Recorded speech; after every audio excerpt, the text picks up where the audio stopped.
3 mai 2021, le monde entier célèbre la 28e édition de la Journée mondiale de la liberté de la presse.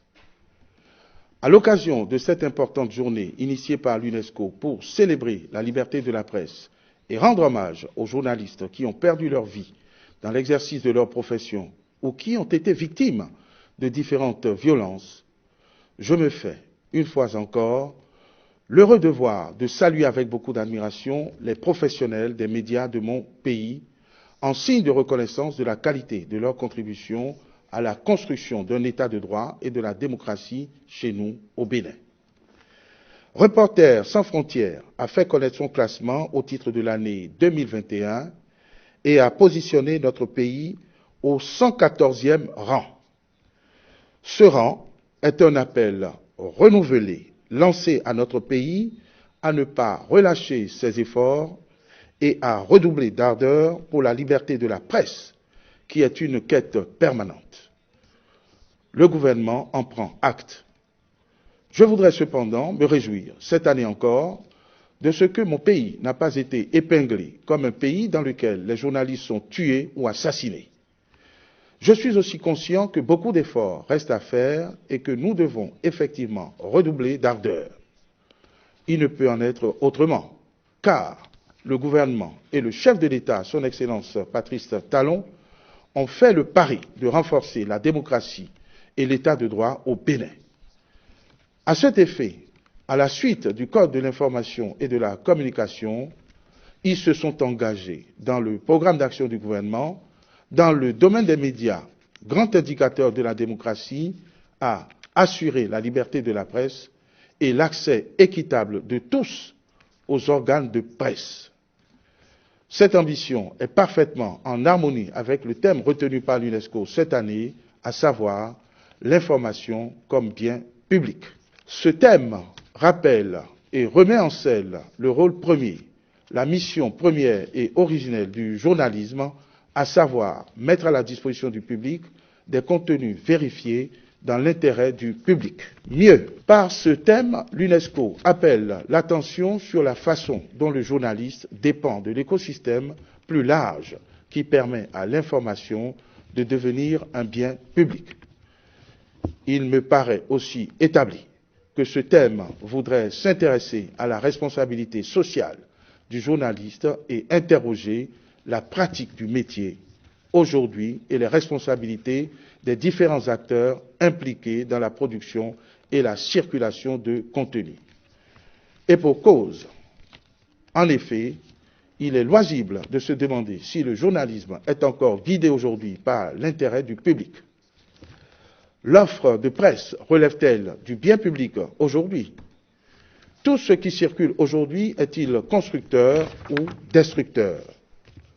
C'est pour que ces questions ne s'installent pas que le Code de l'information et de la communication a anticipé en disposant notamment en son article 14.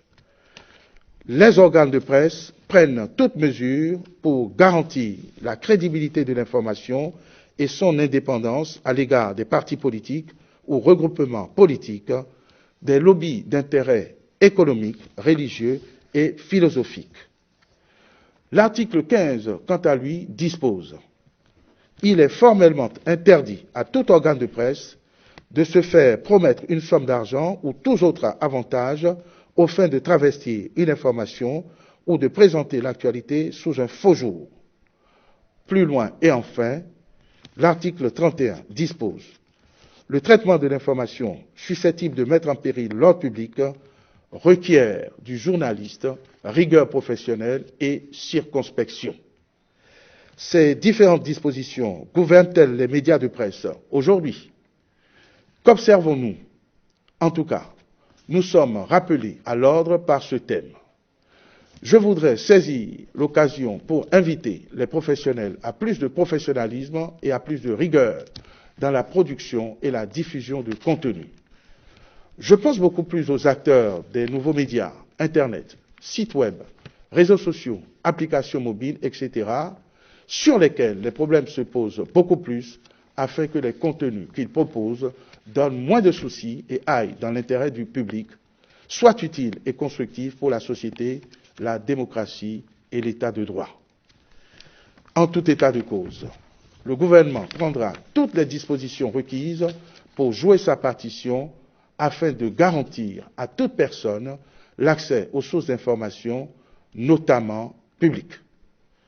Je ne saurais terminer sans saisir cette merveilleuse occasion pour féliciter et remercier toute la presse de mon pays, toutes catégories confondues, pour son comportement exemplaire au cours de l'élection présidentielle et surtout pour la qualité de ses productions sur la période. Une très belle couverture, globalement sans dérive, sans diffamation, sans atteinte à la vie privée des candidats, sans intoxication et sans volonté de nuire.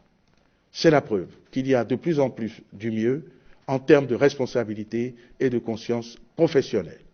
Et je voudrais nourrir l'espoir que cette tendance sera maintenue afin que notre presse soit et reste une presse de qualité pour impacter positivement la démocratie et l'état de droit au Bénin. À toutes et à tous, je souhaite une très bonne fête et de bonnes réflexions. Vive la presse béninoise, vive le Bénin, je vous remercie. Prime News TV Bénin. Aimez, abonnez, activez la cloche de notification pour ne rien rater sur votre chaîne préférée.